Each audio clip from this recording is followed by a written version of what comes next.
اللہ من قرأ الفاتحہ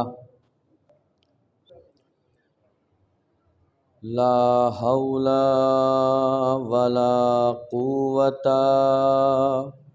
الا باللہ العلی العظیم اعوذ باللہ من الشیطان اللعین الرجیم بسم اللہ الرحمن الرحیم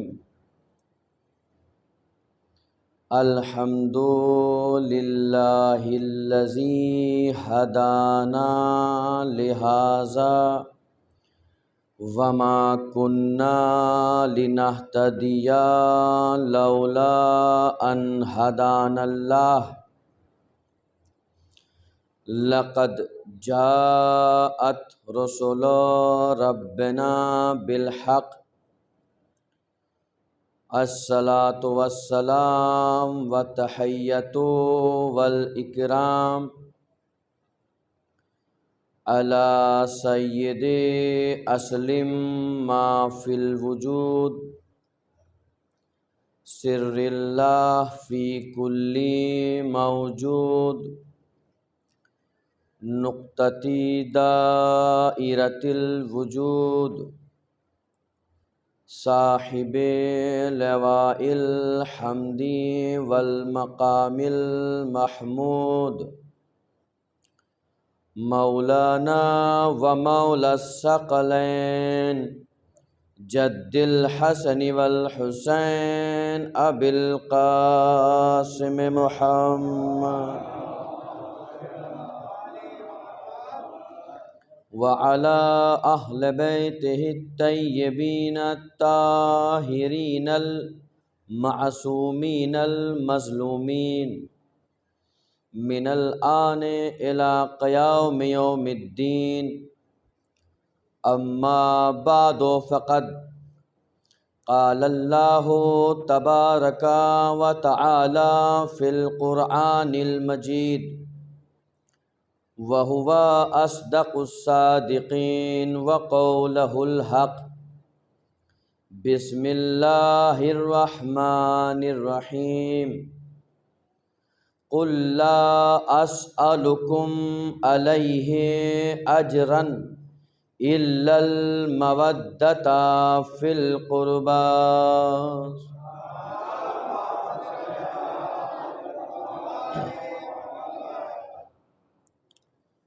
آپ حضرات ایک صلوات اس سے جیتی جاگتی پڑھیں۔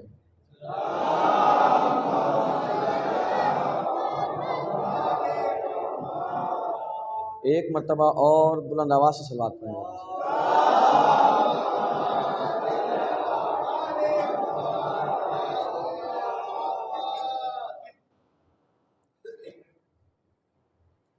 بزرگان ملت اور معزز سامعین گرامی قدر، مسلسل آپ کے سامنے آئے مودت پر گفتگو ہو رہی ہے، اور یہ ہماری آج کی گفتگو تیسرے مرحلے میں داخل ہو رہی ہے۔ حالانکہ وقت بہت ہو چکا ہے، لیکن یہ ذکر اہل بیت کا معجزہ ہے کہ جو وقت کا محتاج نہیں ہے۔ یہ ذکر اہل بیت علیہم السلام کا معجزہ ہے کہ جو کسی وقت کا محتاج نہیں ہیں۔ آپ صبح سے مسلسل مجالس سن رہے ہیں، لیکن آپ کے چہرے پر شادابی اور مسکراہٹ اس بات کا ثبوت ہے کہ آپ کے جسم بھلے تھک گئے ہوں، لیکن آپ کا عقیدہ نہیں تھکا، آپ کا عقیدہ بیدار ہے۔ اب دیکھیں، یہ عزائے سید الشہداء ہے کہ جو آپ مسلسل انجام دے رہے ہیں اور آپ شرکت فرما رہے ہیں۔ امام حسین مظلوم کربلا کی مجالس آپ برپا کر رہے ہیں اور آپ مستقل شریک مجلس ہو رہے ہیں، لیکن امام حسین علیہ السلام 28 رجب کو مدینے سے چلے ہیں اور 2 محرم کو وارد کربلا ہوئے ہیں۔ یہ امام کا 6 مہینے کا سفر ہے۔ تاریخ بتاتی ہے کہ امام حسین علیہ السلام کی شہادت سے پہلے، امام حسین کی شہادت سے پہلے جو دشمن تھا وہ اسلام کی صفوں میں شامل تھا، اور دشمن نے امام حسین سے پہلے رسول خدا پر حملہ کیا، اس کے بعد بی بی زہرا پر حملہ کیا، اس کے بعد امام علی پر حملہ کیا، امام حسن پر حملہ کیا۔ دشمن حملہ کرتا رہا لیکن بے نقاب نہ ہو سکا۔ کربلا کے میدان میں امام حسین مظلوم کربلا نے دشمن کو کھینچ کر ایسا بے نقاب کیا ہے کہ اب قیامت تک دشمن کسی حسینی سے بیعت طلب نہیں کرے گا۔ امام حسین نے دشمن کو بے نقاب کر دیا ہے۔ اور دیکھیں یہ عزائے امام حسین مظلوم کربلا ہے، اور آپ لوگ مسلسل گریہ فرما رہے ہیں، مسلسل داد و تحسین دے رہے ہیں۔ سلام ہو آپ پر، آپ کی ہمتوں پر، آپ کے جذبوں پر، آپ کے عقیدے پر۔ لیکن ایک بات کہوں گا اور کہے بغیر رہوں گا بھی نہیں، ہمارے یہاں معاشرے میں یہ چیزیں پہلے نہیں تھی۔ اب کیا ہے، اب کچھ لوگ وی آئی پی ہو گئے ہیں ہمارے یہاں۔ اب کچھ لوگ وی آئی پی ہو گئے ہیں کہ مجلس میں جائیں گے ضرور لیکن خاموشی کا روزہ رکھ کر جائیں گے۔ مجلس میں جائیں گے لیکن خاموشی کا روزہ رکھ کر جائیں گے۔ ان کو یہ معلوم نہیں کہ فضائل علی پر خاموش رہنا انسان کو مجرم بناتا ہے، اور اگر کوئی علی کے فضائل سن کر مسکرا اٹھے، امام صادق فرماتے ہیں کہ 6 مہینے کی عبادت سے افضل ہے۔ 6 مہینے کی عبادت سے افضل ہے اگر کوئی علی کے فضائل پر مسکرا دے۔ تو میں کیا کہہ رہا تھا، آپ کے سامنے کیا عرض کر رہا تھا کہ وی آئی پی، یہ ہماری قوم میں بیماری آ گئی ہے کہ ہم صاحب وی آئی پی ہیں، ہم وی آئی پی ہیں، ہم وائٹ کالر والے ہو گئے ہیں، ہم وی آئی پی ہیں، ہم مجلس میں جائیں گے لیکن خاموشی کا روزہ رکھ کر جائیں گے۔ ہم مجلس کے بعد، اب دیکھیں اس سے بڑا اور کیا ظلم ہوگا، مجلس کے بعد جب نوحہ خوانی ہوگی تو اس نوحہ خوانی میں صرف بچے ماتم کریں گے۔ یہ وی آئی پی ہیں جو ادھر بھی کھڑے ہوئے ہیں ادھر بھی کھڑے ہوئے ہیں، یہ وی آئی پی ہیں کہ جو کبھی دائیں سائیڈ میں ہیں، کچھ بائیں سائیڈ میں ہیں۔ اور پہلے آج سے 2-4 سال پہلے تو ماتم کے لیے پورا ہاتھ بھی اٹھ جاتا تھا، لیکن اب صرف یہ 2 انگلیاں ہیں جو سینے پر پڑ رہی ہیں اور اٹھ رہی ہیں۔ کون ہے کہ بھئی ہم وی آئی پی ہیں۔ لیکن اس وی آئی پی کو اتنا معلوم نہیں ہے کہ یہ جو وی آئی پی بنا ہے یہ اسی حسین کے صدقے میں بنا ہے۔ صلوات پڑھیں محمد والے محمد۔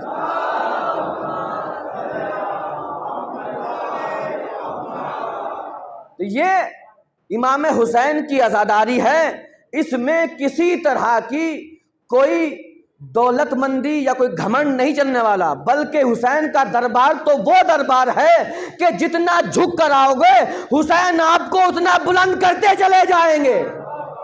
صلوات پڑھیں محمد والے محمد۔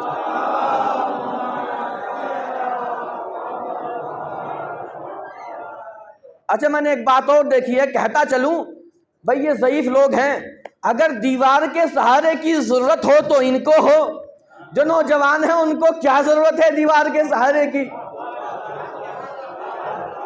بھائی نوجوان تو خود ضعیفوں کے لیے سہارا ہوتے ہیں، لیکن میں دیکھ رہا ہوں کہ یہ دیوار کا سہارا تلاش کر رہے ہیں۔ صلوات پڑھیں محمد وال محمد پر۔ تو یہ عزائے اہل بیت ہے، اس میں ہمیں کسی طرح کی کوئی ریاکاری، کوئی دکھاوا نہیں کرنا چاہیے، اس لیے کہ حسین کی عزاداری ریاکاری نہیں سکھاتی، حسین کی عزاداری دکھاوا نہیں سکھاتی، حسین کی عزاداری کوئی شو آف نہیں سکھاتی، بلکہ جتنی سادگی سے آؤ گے حسین اتنا قبول کریں گے۔ صلوات پڑھے محمد والے محمد۔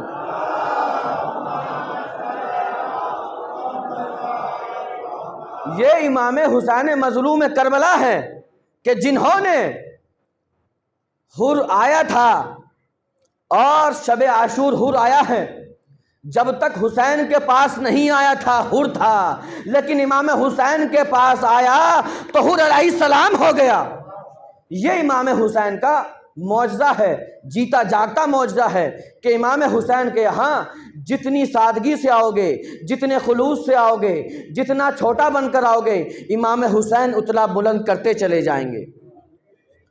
آپ نے دیکھا ہے کہ لوگ کربلا معلیٰ جاتے ہیں، میں مسلسل وہاں پر ہوں 6 سال سے اور مسلسل مجالس سے پڑھ رہا ہوں، لیکن دنیا کے بڑے بڑے امیر آتے ہیں، لیکن جتنے خلوص سے آتے ہیں مولا ان کو اتنا ہی نوازتے ہیں۔ اور میری دعا ہے کہ ایک دن انشاءاللہ تمام سادات کیتھوڑا بھی امام حسین کی زیارت کا شرف حاصل کرے گی۔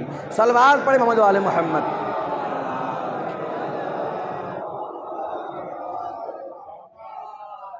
تمہید ختم ہو گئی اور میرا جو موضوع ہے وہ ہے مودت۔ اللہ سبحانہ و تعالیٰ نے قرآن کریم میں کیا طلب فرمایا؟ قُلْ لَا أَسْأَلُكُمْ عَلَيْهِ أَجْرًا إِلَّا الْمَوَدَّةَ فِي الْقُرْبَى۔ انصار و مہاجرین آئے تھے نا اور کہہ رہے تھے یا نبی اللہ آپ کو جو زمین چاہیے وہ زمین لے لیجئے، آپ کو جو مکان چاہیے وہ مکان لے لیجئے، آپ جس چیز کی طرف اشارہ کر دیں ہم آپ کے نام کر دیں گے۔ لہٰذا جب نبی نے کچھ نہ کہا فوراً جبریل امین نازل ہو گئے اور کہا قُلْ لَا أَسْأَلُكُمْ عَلَيْهِ أَجْرًا إِلَّا الْمَوَدَّةَ فِي الْقُرْبَى۔ اور دیکھیں ہمارے نبی سے پہلے 1,23,999 انبیاء گزرے ہیں، جب بھی ان کی امت نبی کے پاس پہنچی ہے تو ہر نبی نے ایک ہی جملہ کہا ان اجریہ الا علی اللہ، ہماری رسالت کا اجر اللہ کے پاس ہے، ہم اللہ سے اپنی رسالت کی اجرت طلب کریں گے، اللہ ہماری رسالت کی اجرت کو دے گا، جو اجر ہم کو ملنے والا ہے وہ اللہ کے پاس ہے۔ لیکن جب نبی آخر کے پاس آئے ہیں تو نبی آخر نے یہ نہ کہا کہ ان اجریہ الا علی اللہ، بلکہ کیا کہا قُلْ لَا أَسْأَلُكُمْ عَلَيْهِ أَجْرًا إِلَّا الْمَوَدَّةَ فِي الْقُرْبَى۔ اللہ یہی تو بتانا چاہتا ہے کہ 1,23,999 نبیوں سے رسالت کی اجرت طلب نہ کروا کر اللہ بتانا چاہتا ہے کہ ہمارا نبی وہ ہے کہ جو 1,24,000 نبیوں سے افضل ہے اور رسالت کی اجرت طلب کرتا ہے تو کوئی اور دولت نہیں بلکہ اہل بیت کی مودت طلب کرتا ہے، اہل بیت کی مودت طلب فرماتا ہے۔ اور کیونکہ آیت میں جو لفظ ہے وہ لفظ مودت ہے، محبت استعمال نہیں ہوا، میں ابھی اس کو واضح کر دیتا ہوں۔ یہ جو لفظ مودت ہے اس کی اصل ہے عربی گرامر کے اعتبار سے ود سے بنا ہے مودت، اور یہ جو محبت ہے یہ بنا ہے حب سے۔ تو محبت اور مودت میں فرق ہے، محبت اور شے ہے، مودت اور شے ہے۔ بہت توجہ، میرے سالات کیتھوڑا کا مجمع اس بات پر بہت توجہ چاہتا ہوں آپ سے۔ محبت میں اور مودت میں فرق ہے۔ محبت جو ہے کبھی گھٹتی ہے کبھی بڑھتی ہے۔ ماں اپنے بیٹے سے ناراض ہو جائے، بیٹا ماں کو ناراض کر دے تو محبت گھٹ جاتی ہے، کچھ دیر کے بعد آنے کے بعد ماں سے سوری بول دے، معافی مانگ لے تو ماں معاف کر دیتی ہے، محبت بڑھ جاتی ہے۔ بیٹا پردیس میں چلا جائے تو ایسا تو نہیں ہوتا کہ ماں بیٹے کے بغیر مر جائے، بلکہ جب باتیں ہوتی ہیں، آج کل تو زمانہ فون کا ہے نا، فون پر بات ہو جاتی ہے، ماں کو قرار آ جاتا ہے، لیکن ماں بیٹے کے غم میں مر نہیں جاتی۔ تو معلوم ہوا کہ محبت کبھی گھٹتی ہے کبھی بڑھتی ہے، محبت کبھی گھٹتی ہے کبھی بڑھتی ہے، لیکن یہ جو لفظ مودت ہے اس میں بڑی احتیاط ہے۔ مودت اس شے کو کہتے ہیں کہ جو گھٹتی بڑھتی نہیں ہے، بلکہ اس کا مزاج یہ ہے کہ اس کے بغیر انسان رہ نہیں پاتا۔ مودت کے بغیر انسان رہ نہیں پاتا۔ اور انسان کیوں، بلکہ 3 جانور ہیں۔ ایک ہے مگرمچھ۔ مگرمچھ اگر پانی کے اندر ہے تو ایسا نہیں ہے کہ وہ مر جائے، اور اگر پانی کے باہر نکالیں تب بھی زندہ ہے۔ تو معلوم ہوا کہ مگرمچھ کی زندگی پانی کے اندر بھی ہے، پانی کے باہر بھی ہے۔ پانی کے باہر نکالنے سے مگرمچھ مر نہیں جاتا۔ ایسے ہی یہ کچھوا بھی ہے جو پانی کے باہر بھی رہتا ہے، پانی کے اندر بھی رہتا ہے۔ پانی کے باہر نکالنے سے کچھوے کی موت واقع نہیں ہوتی۔ اسی کے برعکس ایک شے ہے مچھلی۔ اگر آپ مچھلی کو پانی سے باہر نکالیے گا تو تڑپنے لگتی ہے، پھڑ پھڑانے لگتی ہے۔ اگر کچھ دیر پانی میسر نہ ہو تو موت واقع ہو جاتی ہے۔ اب معلوم ہوا کہ کچھوے کا اور مگرمچھ کا تعلق جو ہے وہ محبت کا ہے۔ پانی کے بغیر بھی زندہ ہے، پانی کے اندر بھی زندہ ہے، لیکن مچھلی کا تعلق پانی کے ساتھ مودت کا ہے۔ پانی کے باہر نکالو تو مر جائے گی، پانی میں رہے گی تو زندہ رہے گی۔ بس کوئی ہم سے یہ نہ پوچھے کہ جب محرم آتے ہیں تو آپ اتنے بے چین کیوں ہو جاتے ہیں، آپ اتنے مچلنے کیوں لگتے ہیں، آپ اتنے بے چین کیوں رہتے ہیں۔ ہم یہی تو بتانا چاہتے ہیں کہ ہم اہل بیت سے مودت کرتے ہیں، اس کا ثبوت دیتے ہیں۔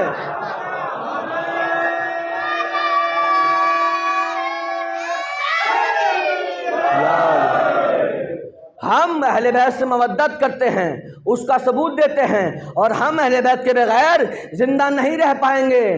کیوں مصلی پر میرے تسبیح نورانی نہ ہو، کیوں مصلی پر میرے تسبیح نورانی نہ ہو، حوض کوثر کیا بھلا اس میں اگر پانی نہ ہو۔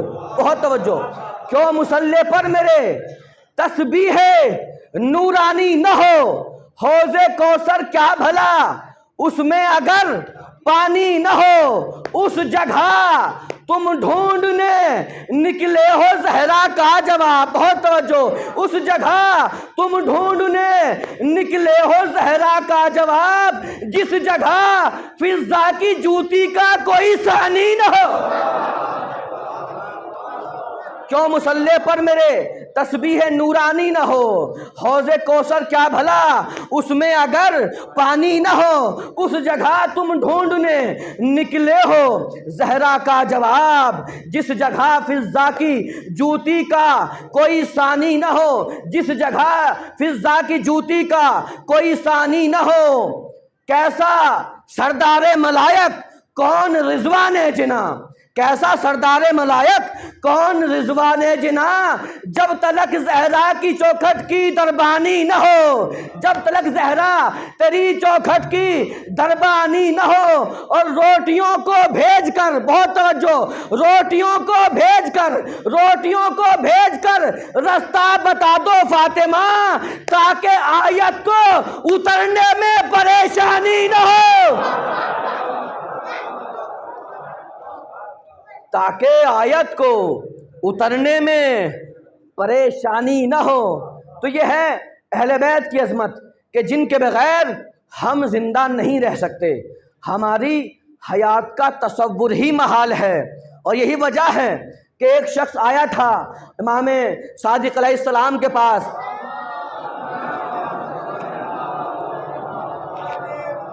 امام جعفر صادق علیہ السلام کے پاس آیا تھا، اور آنے کے بعد کہنے لگا فرزند رسول میں غریب ہوں، فرزند رسول میں غریب ہوں۔ امام نے اس کی بات کو سنا اور سننے کے بعد کہا کہ اے بھائی تو اپنے آپ کو غریب نہ کہہ، تو غریب نہیں ہے۔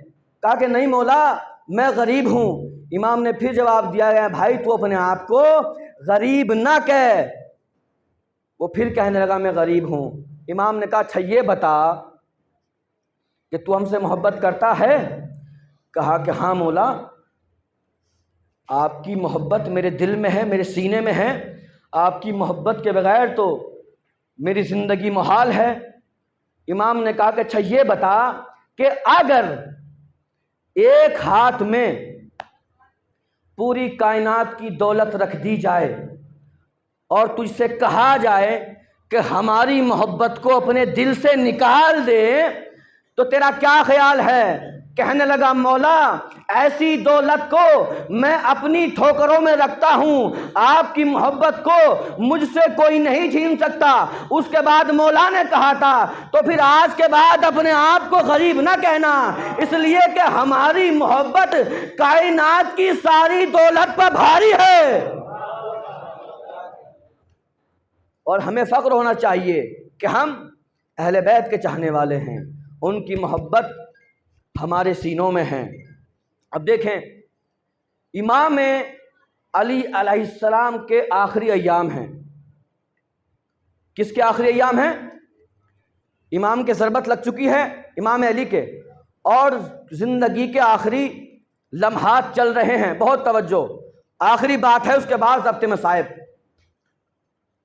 امام کے ایک صحابی ہیں ساسا بن سوہان، امام کے پاس آئے، سلام کیا، اور سلام کرنے کے بعد کہا اے میرے آقا آپ کا یہ آخری وقت ہے، لیکن میرے پاس کچھ سوالات ہیں، میں چاہتا ہوں کہ آپ میرے ان سوالات کے جواب دیں۔ امام نے کہا ٹھیک ہے ساسا تم سوال کرو میں جواب دوں گا۔ ساسا نے پہلا سوال کیا کہ آپ یہ بتائیں کہ آپ افضل ہیں یا آدم افضل ہیں؟ اے آقا آپ افضل ہوئے یا آدم افضل ہیں؟ امام نے فرمایا کہ اے ساسا میں افضل ہوں۔ ساسا نے دلیل مانگی، امام نے کہا اے ساسا دلیل چاہتے ہو تو سنو، آدم وہ ہے کہ جن سے جب جنت میں تھے تو اللہ نے کہا تھا کہ اے آدم جنت میں تم خوب رہو، جہاں چاہے چلے جاؤ، جہاں چاہے رہو، جو چاہے کھاؤ، جو چاہے پیو، لیکن یہ گندم کا درخت ہے اس کے قریب نہ جانا۔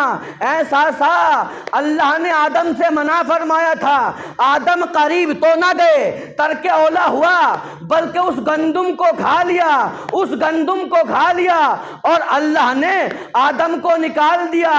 اے ساسا اللہ نے منع کیا تھا اے آدم تم نہ کھانا، لیکن آدم نے کھا لیا۔ اور اے ساسا میں علی ابن ابی طالب وہ ہوں کہ جس نے پوری زندگی میں کبھی گندم کھایا نہیں۔ اے ساسا علی ابن ابی طالب وہ ہے کہ جس نے پوری زندگی میں گندم نہیں کھایا، اور جس وقت آدم کو جنت سے نکالا گیا تو کیفیت یہ تھی، آپ نے بہت بار سنا ہے، کیفیت یہ تھی کہ اے آدم تم جنت میں تھے تو جنت کا لباس پہن رہے تھے، لیکن اب جنت چھوڑ رہے ہو تو جنت کا لباس بھی جنت میں اتار دو۔ آدم نے جنت کا لباس جنت میں چھوڑا تو معلوم یہ ہوا کہ آدم عارضی طور پر تھے، جو عارضی طور پر ہوتا ہے اس سے وہ فیسلٹی، وہ تمام چیزیں لے لی جاتی ہیں، لیکن جو جنت کے مالک ہوتے ہیں وہ چاہے جہاں ہو وہاں بیٹھ کر اپنے گھر میں جنت کا لباس منگوا لیتے ہیں، اپنے گھر میں جنت کا لباس منگوا لیتے ہیں۔ تو اس لیے امام علی علیہ السلام آدم سے افضل ہوئے۔ ساسا نے پھر سوال کیا اے ساسا یہ بتائیے، اے علی یہ بتائیے کہ آپ افضل ہیں یا نوح افضل ہیں؟ امام نے کہا کہ میں افضل ہوں، میں نوح سے افضل ہوں۔ امام نے کہا کہ میں اس لیے افضل ہوں کہ کیونکہ نوح نے 950 برس تبلیغ کی، اور جب تبلیغ کرتے کرتے اپنی قوم سے، امت سے عاجز آ گئے تو نوح نے اللہ کی بارگاہ میں بد دعا کی، اے پروردگار اس پوری قوم کو تباہ کر دے، اس پر عذاب نازل فرما۔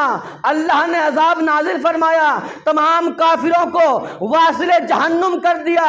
اے ساسا وہ نوح تھے کہ جنہوں نے بد دعا کی، قوم غرقاب ہو گئی۔ اے ساسا نبی کے جانے کے بعد میرے اوپر نوح سے زیادہ ظلم ہوئے، نہ میری زبان پر کوئی بد دعا آئی اور نہ صبر کا دامن ہاتھ سے چھوٹا، اس لیے میں نوح سے افضل ہوں۔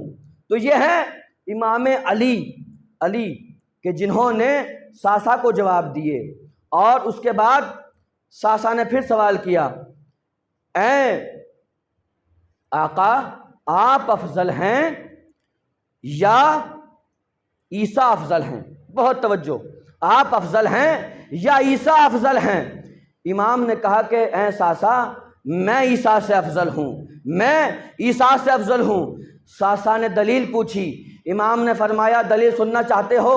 اے ساسا میں عیسیٰ سے اس لیے افضل ہوں، اس کی وجہ یہ ہے کہ جب مادر عیسیٰ جناب عیسیٰ کو پیدا کرنے والی تھی تو اللہ نے مادر عیسیٰ سے کہا تھا کہ اے مادر عیسیٰ یہ بیت المقدس ہے، یہ عبادت خانہ ہے، یہ زچا خانہ نہیں ہے، یہاں سے چلی جاؤ۔ لیکن جب میری ولادت کا وقت قریب آیا تو اللہ نے میری مادر کی طرف وحی کی، اے بنت اسد کعبے کی طرف بڑھو۔ تو معلوم یہ ہوا کہ عیسیٰ وہ ہیں کہ جب ولادت کا وقت آتا ہے تو بیت المقدس سے نکالا جاتا ہے، علی وہ ہیں کہ جب ولادت کا وقت آتا ہے تو کعبے میں بلایا جاتا ہے۔ علی وہ ہیں کہ جب ولادت کا وقت آتا ہے تو کعبے میں بلایا جاتا ہے۔ تو امام علی علیہ السلام اس لیے عیسیٰ سے افضل ہوئے، اور کیوں نہ ہوں؟ اس لیے کہ یہ حلال مشکلات ہیں، مظہر العجائب ہیں، تمام مشکلات کے حل کرنے والے ہیں۔ اور کون ایسا نبی ہے کہ جس نے علی کو مدد کے لیے نہ پکارا ہو اور امام علی نے ان کی مدد نہ فرمائی ہو؟ اور یہی علی کے کمالات تھے، علی کے فضائل تھے کہ جس کو دیکھ کر دنیا نے علی سے بغض کیا، علی کے اولاد سے بغض کیا۔ اور یہی وجہ تھی کہ کربلا میں جب میرے آقا حسین نے پوچھا ہے نا کہ تم مجھے کیوں قتل کرنا چاہتے ہو، تو سامنے سے آواز آئی تھی، بغضاً لأبیک، ہم تمہیں تمہارے بابا کے بغض میں قتل کرنا چاہتے ہیں۔ ہاں عزیزو، آج 3 محرم الحرام ہے اور شب آ گئی ہے 4 محرم الحرام کی۔ پچھلے سال نہ جانے کتنی آوازیں تھیں کہ جو حسین کا نام آتا تھا تو آواز گریہ بلند ہو جاتی تھی۔ اسی لیے اے میرے آقا کے عزاداروں، جب بھی گریہ کیا کرو تو یہ سوچ کر گریہ کیا کرو کہ کیا معلوم کہ اگلے برس ہم زندہ رہیں یا نہ رہیں۔ نہ جانے کتنی معزز شخصیات اس دنیا سے چلی گئی ہیں جو پچھلے سال موجود تھی، اس سال آپ کے درمیان نہیں ہیں۔ ہاں عزیزو، ایک شخص تھا، چونکہ کرونا کا وقت ہے اور پریشانیاں آتی جاتی رہتی ہیں، بزنس ڈاؤن ہوتے رہتے ہیں۔ ایک شخص گزشتہ زمانے میں تھا، کیونکہ اس زمانے میں پریشانیاں بہت آئی ہیں۔ امام حسین کی مجلس کیا کرتا تھا۔ ہوا یہ کہ جب محرم قریب آیا تو کھانے تک کے لالے ہو گئے، اور پریشان یوں ہیں کہ امام حسین کا مہینہ قریب ہے، مجالس کا انتظام کیوں کر ہوگا، کیسے غریب زہرا کا فرش بچھایا جائے گا۔ گھر میں بیٹھا ہوا ہے، اچانک بیٹھے بیٹھے چیخ ماری، ہائے حسین! امام حسین کا نام آیا، فوراً زوجہ آئی، آنے کے بعد کہا، اے میرے والی و وارث کیوں پریشان ہو؟ کہا کہ امام حسین علیہ السلام کا مہینہ آنے والا ہے اور گھر میں فاقے ہیں، کیوں کر غریب زہرا کا فرش بچھایا جائے گا۔ ہاں عزیزوں، اتنا سننا تھا۔ بی بی نے کہا کہ ایسا ہے، گھر میں کچھ ہے تو نہیں، لہٰذا یہ بچہ ہے، اس کو تم فروخت کر کے آ جاؤ، اس کو بیچ آؤ، اس کے بعد جو رقم ہم کو حاصل ہوگی اس رقم سے غریب زہرا کا فرش بچھا لیا جائے گا۔ ہاں عزیزوں، یہ غریب انسان اپنے بیٹے کو لے کر کوفے پہنچا، ایک دن وہاں رکا، بازار میں لے کر گیا، کسی نے کوئی خریداری میں دلچسپی نہیں لی، گھر واپس آ گیا روتا ہوا۔ اگلے روز پھر اپنے بیٹے کو بیچنے کے لیے چلا۔ اب جیسے ہی کوفے کے لیے چلا ہے تو راستے میں ایک نقاب پوش شخص ملا۔ پوچھا ہے بھائی کہاں جا رہے ہو؟ کہا کہ کوفے جا رہا ہوں۔ کہا کسی کام سے جا رہے ہو؟ کہا کہ کام تو نہیں ہے، یہ میرا بچہ ہے، اس کو فروخت کرنے کے لیے جا رہا ہوں۔ کہا کتنے میں بیچو گے؟ کہا کہ جو مناسب قیمت مل جائے میں اس میں سے بچے کو تقسیم کر دوں گا۔ گھوڑا سوار نے اشرفیوں کی تھیلی نکالی، اس بزرگ انسان کے حوالے کر دی اور اس بچے کو گھوڑے پر بٹھا لیا۔ ہاں عزیزو، باپ اپنے بچے کو بیچ کر اپنے گھر آ گیا۔ جو صاحب اولاد ہیں وہ اس بات کو ضرور سمجھیں گے کہ دیکھو اگر کسی کا بچہ مر جائے، کسی کی اولاد مر جائے تو ماں باپ کو تسلی ہو جاتی ہے، صبر آ جاتا ہے۔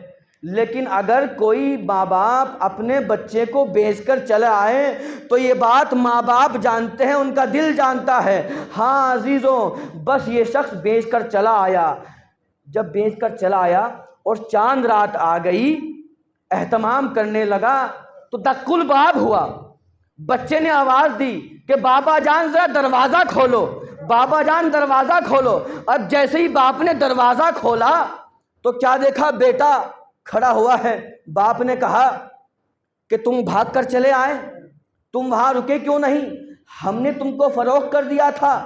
کہا کہ میں خود نہیں آیا ہوں بلکہ مجھے اس نے بھیجا ہے۔ کہا کہ تم جھوٹ بولتے ہو؟ کہا کہ نہیں، مجھے خود بھیجا ہے۔ کہا بات سناؤ کیا ہے، کیوں آ گئے ہو؟ کہا کہ میں بیٹھا ہوا تھا اور مجھے تمہاری یاد آئی، مجھے بابا جان تمہاری یاد آئی۔ تو اس شخص نے پوچھا تم کیوں رو رہے ہو؟ کہا کہ مجھے ماں باپ کی یاد آ رہی ہے۔ اس شخص نے سوال کیا اچھا یہ بتاؤ کہ تمہارے ماں باپ نے تم کو بیچا کیوں ہے؟ تمہارے ماں باپ نے تم کو فروخت کیوں کیا ہے؟ بس اتنا سننا تھا، بچہ تڑپ گیا۔ بچہ کہنے لگا کہ ہمارے گھر میں ہر سال چاند رات سے حسین مظلوم کا فرش بچھتا تھا، مجلس حسین ہوتی تھی۔